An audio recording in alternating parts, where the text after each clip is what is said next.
few things. It's almost impossible to say something about Carl that hasn't been written or said before. Much has been written about him, so much is known. He's done so many things in so many ways.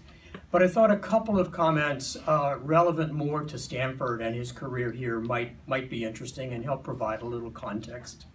Of course, the top line here, it really is what he's known for. It was the research that began in Mexico City at Syntex in '49 and culminated or led to the discovery of the first human birth control pill. And that was a transformational discovery in so many ways. And that has been talked about, written about everywhere, and everybody probably who knows of Carl knows that accomplishment and that history. But a few things you might not know that I think are interesting that are more Stanford-centric. I want to briefly say them.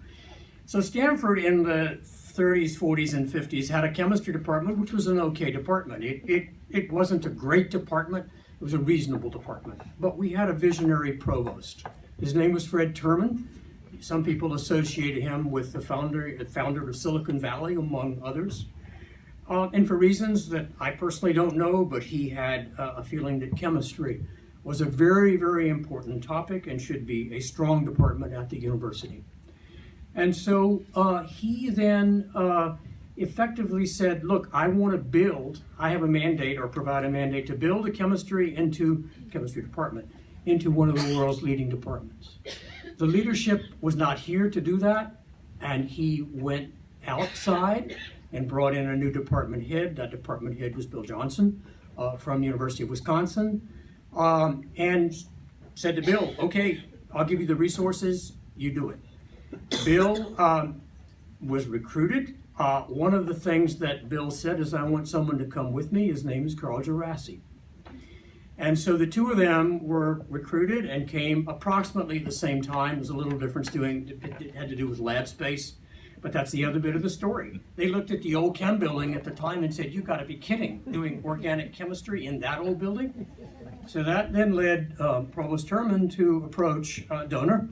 It was the Stauffer family, and that gave rise to, I think it was a $5 million gift or so, to build Stauffer 1, the building Stauffer 1. That was the first modern laboratory building on the campus. And then chemistry began to expand, and most importantly, intellectually, strongly developed with outstanding recruitments of faculty after that.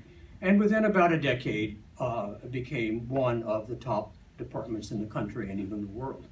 And so Carl was a part of that beginning, working closely with Bill and other faculty to really recognize that transformation. There were many other seemingly smaller things. I just thought I'd mention a couple. He created, with other faculty participating, our Industrial Affiliates program.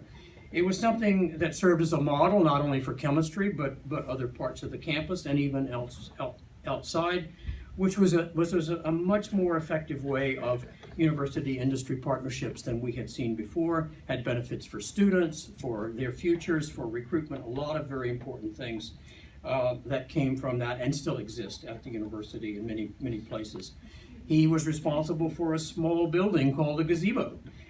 It served as decades as an intimate setting for teaching and learning and still is there. It's still part of our active program that was funded by a small industrial donation.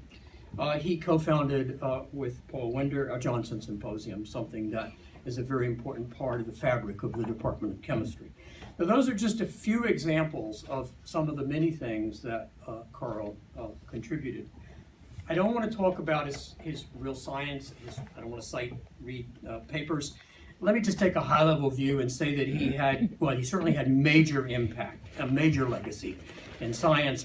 But if you look at commonalities, one of the things he was known for was the development of new methods, new ways to study structure of materials. And there were techniques that he helped pioneer and apply to organic chemistry. Let me just mention two of them. One was a technique called mass spectrometry, which has turned out to be revolutionary, and he was one of the few people at the time that really helped develop its applications to organic study of organic materials.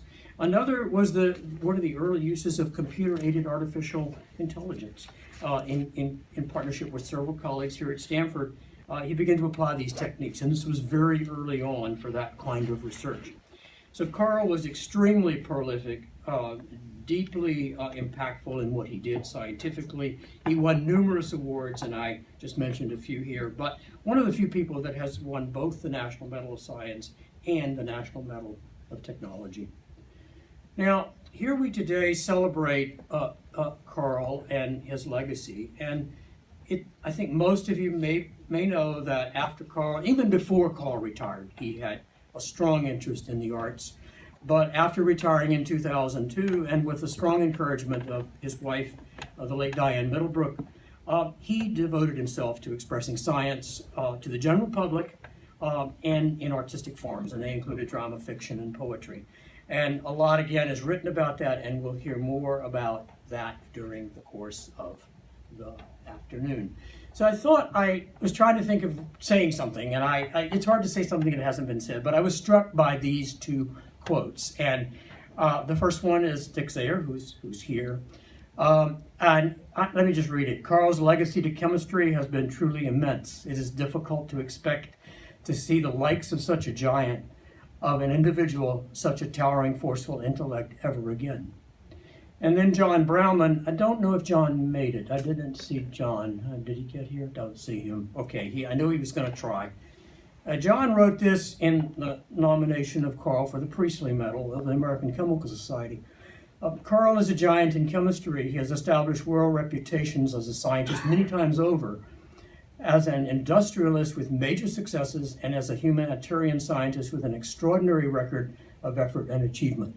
So these are small quotes, as I've said 5 times, it's hard to express in any way the breadth of things that Carl did. I hope through this symposium, we collectively, our departments, our faculty, and our students will be able to explore and get you excited to engage with us about some of the things that we're passionate to Carl, both in science and the arts.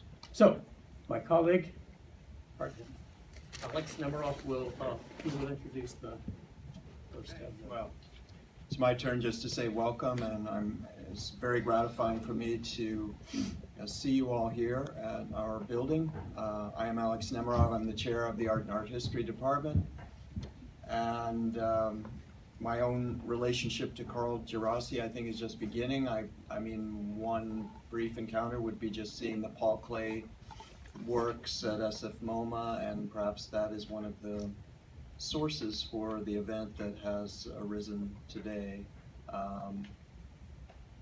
I'd like first to introduce our first speaker, who is Adam Tobin, senior lecturer in this department, who's one of the most renowned teachers here at Stanford. I've sat in on his script writing classes, and Adam's going to talk about Djerassi and a script.